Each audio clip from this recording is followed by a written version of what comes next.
Nadine saat ini sudah tidur di kamar Rendra, tidak lagi pisah ranjang. Tuan, panggil Nadine. Dia masih di gendongan Rendra. Kenapa? Rendra menundukkan sang istri di ranjang. Tahu Nadine ingin bicara, dia pun ikut duduk di sana di tepi ranjang. Setelah menarik selimut untuk menutupi kaki istrinya itu agar tidak kedinginan.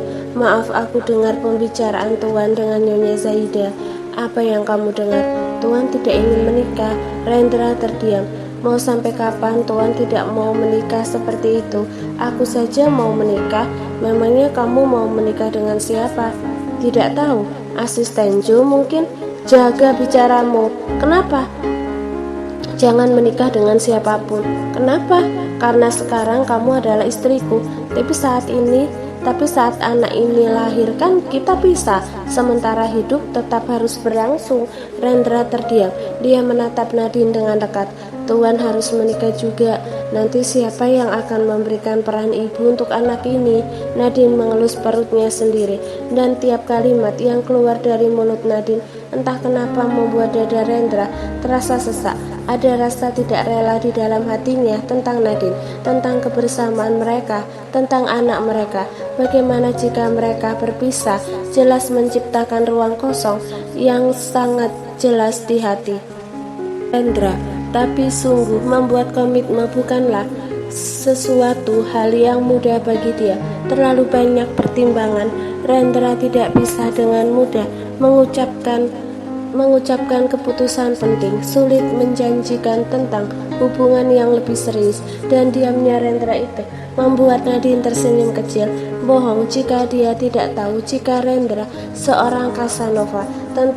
Tentu menikah tidak ada dalam kamus pria ini.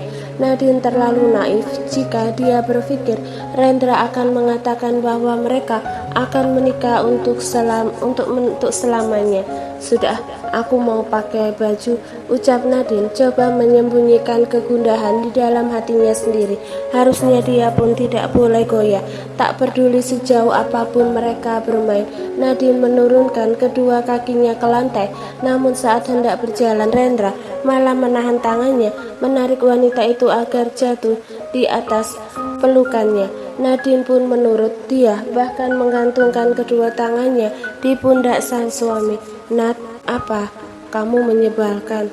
Kamu sengaja kan ingin menyudutkan aku? Nadine mengulum senyum. Menyudutkan apa sih? Aku hanya sedang membangun benteng pertahanan. Benteng pertahanan apa lagi? Aku tahu strategi, Tuan. Setelah mandi pasti ingin mengajakku bersama kan? No, aku tidak mau. Rendra mendengus. Aku bukan seperti Tuan yang bisa melakukan itu dengan siapapun. Aku harus punya komitmen pasti. Jadi maumu aku bagaimana? Membawa pernikahan kita untuk selamanya. Nadine mengangguk meski rasanya dia pun tak pantas masuk ke jajaran keluarga Hutomo. Namun kali ini Nadine ingin coba egois, ingin benar-benar terlihat materialistis. Sungguh semakin hari dia semakin menginginkan anak ini juga. Dan diam-diam selalu berharap Rendra bisa berubah, benar-benar menjadikannya seorang istri tanpa surat kontrak. Lama-lama kamu jadi banyak maunya, Nat. Iya, aku juga tidak tahu kenapa begitu. Beri aku waktu 1 malam ini saja. Waktu bagaimana? Izinkan aku pergi ke klub malam. Kalau ada yang berhasil menggoda aku, berarti aku memang tidak pantas buatmu, Nat. Baiklah, beri aku kesempatan juga. Apa?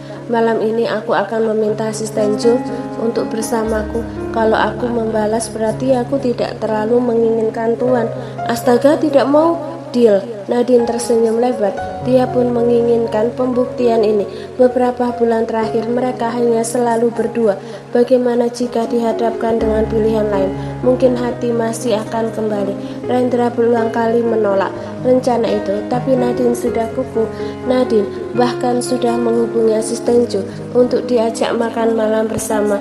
Nadine juga mengusir Rendra untuk pergi ke klub malam. Frustasi, akhirnya Rendra pun pergi, meninggalkan apartemen itu, mengemudikan mobilnya dengan kecepatan tinggi untuk menuju klub malam. Kedatangan Rendra ke tempat itu tentu saja langsung jadi pusat perhatian semua orang. Para wanita mulai mengatur strategi untuk mendekati pewaris utama keluarga Hutomo itu. Rendra duduk di sebuah sofa panjang, baru menundukkan diri. Di sana sudah ada seorang wanita cantik yang menghampiri. "Ren, tumben kamu datang," sapa Selin. Bukan hanya cantik, dia juga sangat. Untuk bersama satu malam Selin akan sangat menyenangkan. "Mau aku temani malam ini?" tanya Selin. Dia menatap Rendra dengan lekat, tapi Rendra malah menatap yang nampak jelas. Selin makin percaya diri untuk mendekati. Dia bahkan menempelkan, "Ayo cari tempat yang lebih tenang, sepertinya kamu banyak pikiran," ucap Selin dengan berbisik. Tapi semua rayuan itu sungguh tidak berpengaruh bagi Rendra, karena kini otaknya penuh dengan Nadine dan Joe. Bagaimana jika dua orang itu bukan hanya, namun berakhir naik ke atas ranjang? "Sial, awas saja kalau kamu sampai berani, Joe," geram Rendra. Saat itu juga dia bahkan langsung bangkit dari duduknya, pergi keluar meninggalkan klub malam itu. "Ren!" pekik Selin. "Rendra!" teriaknya lagi, tapi Rendra sungguh tak peduli. Tujuannya kini hanyalah mendatangi tempat Nadine dan Joe bertemu untuk makan malam. Dia akan menarik istrinya itu untuk pulang, tapi sepertinya Rendra terlambat karena Nadine sudah menyampaikan apa tujuannya mengajak asisten Joe keluar malam ini. "Asisten Joe, maafkan aku ya." Joe menggeleng pelan dan tersenyum kecil sekali sampai Nadine tidak bisa melihatnya. Nadine bilang dia ingin memastikan hatinya sendiri. Benarkah dia telah jatuh ke pesona Casanova itu? Lalu meminta bantuan Joe untuk ingin lihat apa yang Nadine rasa. Benarkah dia hanya menemukan kenyamanan pada Rendra atau dengan siapapun bisa? Saat ini Nadine dan Joe sudah berada di basement apartemen Rendra. Mereka baru saja pulang makan malam. Semua makanan yang dibeli Rendra sore tadi masuk ke dalam lemari pendingin. Joe menarik Nadine perlahan hingga berhasil dia dekat. Tatapan Joe yang sendu itu membuat Nadine juga gugup. "Asisten Joe, ternyata aku gugup juga. Jantungku juga berdebar," polos Nadine. Dia menunduk demi menghindari tatapan Joe yang dalam. "Ayo lakukan," dengan serius sekretaris Nat. "Tapi ini benar-benar gugup. Angkat wajahmu, aku malu." Joe tertawa. Untuk pertama kalinya dia tertawa, hingga akhirnya membuat Nadine pun mengangkat kepalanya melihat tawa itu secara langsung. Ternyata asisten Joe sangat tampan. Saat tertawa seperti itu membuat Nadine jadi tersenyum. Ternyata Tuan Rendra tidak ada apa-apanya. Asisten Joe sangat tampan, batin Nadine. Dan saat Nadine mengangkat wajahnya seperti itu, membuat tatapannya dengan asisten Joe bertemu. Senyum yang awalnya juga terukir di bibir Nadine, kini seketika perlahan jadi hilang saat dia merasakan tangan kanan asisten Joe mulai naik, terasa lembut dan membuat jantungnya berdegup. Nadine benar-benar berdebar saat ini. Ternyata bukan hanya pada sang bos jantungnya bereaksi, nyatanya dengan asisten Joe, dia pun merasakan hal yang sama. Nadine selama ini seperti hanya main di tempurung kelapa. Hanya Rendra yang tahu. Tanpa tahu di luar sana juga banyak pria yang menarik. Dengan tatapan seintens itu, Joe pun mulai Nadine dengan lembut menggunakan ibu jarinya. Bibir merah yang seperti buah ceri. Nadine makin ketar-ketir tidak tenang. Jantung Nadine pun semakin bergemuruh saja. Rasanya acak-acakan. Dia tak bisa mendeskripsikan ini semua. Terlalu berwarna. Sampai akhirnya Joe mengikis jarak dan benar-benar menyatukan Nadine dengan sangat lembut. Kedua mata Nadine membola, tapi kemudian dengan perlahan dia coba memejamkan mata. Namun saat mata Nadine tertutup dengan sempurna, malah wajah Rendra yang terbayang. "Nadine!" pekik Rendra dengan kuat, sampai membuat Nadine dan asisten Joe terlepas. Rendra menatap nyalang pada keduanya. Dia lihat dengan jelas bagaimana kedua orang itu saling berpaut. Amarahnya mencuat, kepalanya mendidih seperti mau pecah. "Sini kamu!" Pekik Rendra. Dia menarik Nadine hingga berada di balik punggungnya, lalu menatap Joe dengan tatapan yang sangat mengerikan. Andai tidak ada Nadine di sini, sudah dia hajar habis-habisan. Asisten tidak tahu diri ini. Bagaimana pisah istri bosnya sendiri? Malah dengan jangan macam-macam kamu ya Joe. Nadine itu istriku. Tuan, jangan marah-marah, kamu saja habis dari klub malam. Nadine yang membalas, mana ada suami yang izin berhubungan dengan wanita lain. Tidak ada, kita bukan suami dan istri yang sesungguhnya. Pekik Nadine lagi. Dia bahkan terlihat lebih mengerikan dibanding Rendra. Anak ini masih ada di perutku, jadi sekarang dia hakku. Aku mau pergi saja bersama asisten Joe. Nat, jangan begitu, aku mohon. Rendra secepat kilat berubah jadi memelas. Tidak ada lagi gurat kemarahan di raut wajahnya. Kini pria itu malah memohon dengan kedua matanya yang terlihat sendu. Sumpah, Rendra tidak menyangka jika semuanya akan jadi seperti ini. Dia kira dialah yang akan marah-marah, tapi ternyata kini malah dia yang dimarahi Nadine. Lepas, kesal Nadine. Saat Rendra menyentuh tangannya, Nadine malah berjalan mendekati asisten Joe. Nat, jangan begini, ayo kita pulang. Pulang kemana?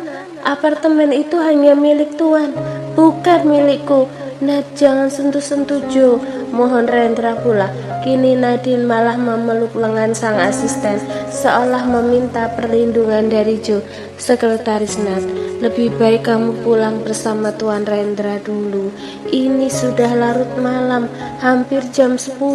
Joe buka suara juga, coba menengahi perselisihan antara suami dan istri kontrak ini. Jujur saja, Joe memang menaruh rasa kepada Nadine. Dia bahkan bersedia melakukan apapun untuk memenuhi permintaan wanita ini. Tapi Joe sangat profesional untuk tidak menikung tuannya. Terlebih saat ini status Nadine memanglah istri sang tuan. Nadine terlihat jam di pergelangan tangan kirinya. Iya benar, ternyata ini sudah sangat malam. Maafkan aku, kita pulang ya, bujuk Rendra lagi. Jangan hanya minta maaf padaku, tapi minta maaf juga pada asisten Joe. Iya Joe, maafkan aku ya. Joe mengulum senyum. Bisa-bisanya sang tuan kini jadi begitu patuh kepada Nadine. Saya juga meminta maaf Tuan, balas Joe. Dan sebelum Nadine berubah pikiran, Rendra pun dengan segera menarik tangan sang istri dengan lembut, membawa Nadine untuk meninggalkan basement itu dan segera menuju unit apartemen mereka. Di dalam lift, Nadine hanya diam. Dia masih memasang wajah kesal, sementara Rendra menahan diri untuk tidak bicara. Sebelum mereka tiba di kamar, Rendra tidak akan memulai pembicaraan apapun. Yang terpenting sekarang adalah Nadine masuk dulu ke apartemennya. Tiba di dalam unit apartemen itu, Nadine dengan segera mendudukkan dirinya di sofa ruang tengah. Pikirannya sedang kacau antara kesal terhadap Rendra dan juga mengingat tentang bersama asisten Joe. Namun seketika pikirannya yang kacau itu jadi buyar saat melihat Rendra malah bersimpuh di hadapannya, bukan duduk di sampingnya. Pria ini malah bersimpuh dan menatap penuh permohonan. Nat, maafkan aku ya. Maaf untuk apa? Balas Nadine ketus. Maaf karena aku pergi ke klub malam. Sudah enak-enaknya. Enak-enak apa sih Nat? Aku tidak melakukan apapun. Bohong, sumpah. Sudahlah, aku tidak peduli lagi Tuan mau apa. Terserah, tapi jangan pernah lagi sentuh-sentuh aku. Aku kan sudah minta maaf Nat. Percuma, yang aku mau sekarang bukan cuma minta maaf. Aku tahu kamu butuh komitmen, iya kan? Iya, balas Nadine ngegas. Rendra menelan ludahnya dengan kasar. Nadine kalau sedang marah seperti ini terlihat sangat mengerikan. Ayo kita bakar surat kontrak itu, ucap Rendra dengan suaranya yang pelan. Sungguh bukan hal yang mudah bagi Rendra untuk membuat sebuah komitmen. Sepanjang perjalanannya saat pulang dari klub malam ini tadi saja, Rendra berulang kali merasa ragu, lalu yakin, lalu ragu lagi, lalu yakin lagi. Dan di saat melihat Nadine dan Joe, dia jadi sangat yakin untuk mengikat wanita ini. Dan sekarang dia utarakan keseriusannya itu tanpa keraguan sedikit pun. Entah apa yang akan terjadi di depan nanti, Rendra tidak bisa menebaknya. Tapi yang jelas sekarang adalah dia harus meyakinkan Nadine bahwa dia siap berubah, siap berkomitmen, siap memperpanjang pernikahan mereka untuk selama-lamanya, membesarkan anak mereka secara bersama-sama. Tidak ada lagi tentang kontrak pernikahan yang sudah ditentukan kapan akhirnya pernikahan ini berakhir. Nadine terdiam ketika mendengar ucapan pria ini, cukup terkejut ketika akhirnya Rendra mengucapkan kalimat itu juga. Tapi Nadine tidak pernah lupa jika pria ini adalah seorang Casanova yang pintar bersilat lidah.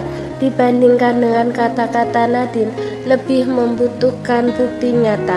Dan disinilah pertarungan yang sesungguhnya antara Nadine dan Rendra. Siap di antara mereka berdua yang akan menang. Maaf Tuan, bukan begitu caranya untuk membuatku yakin, balas Nadine. Kini pun dia bicara dengan suaranya yang pelan, tidak ada lagi nada tinggi dari ucapannya itu. Nadine dan Rendra bahkan saling tatap, seolah sama-sama menyelami hati satu sama lain. Lalu bagaimana caranya agar kamu percaya? Hening sesaat, sampai akhirnya Nadine menjawab pertanyaan itu. Katakan pada Nenek Zaida tentang pernikahan kita. Katakan pada Nenek Zaida jika kamu ingin menikahiku dengan cara yang benar, bukan hanya untuk membayar rahimku dan mengandung anakmu. Dek, Rendra mati kutu.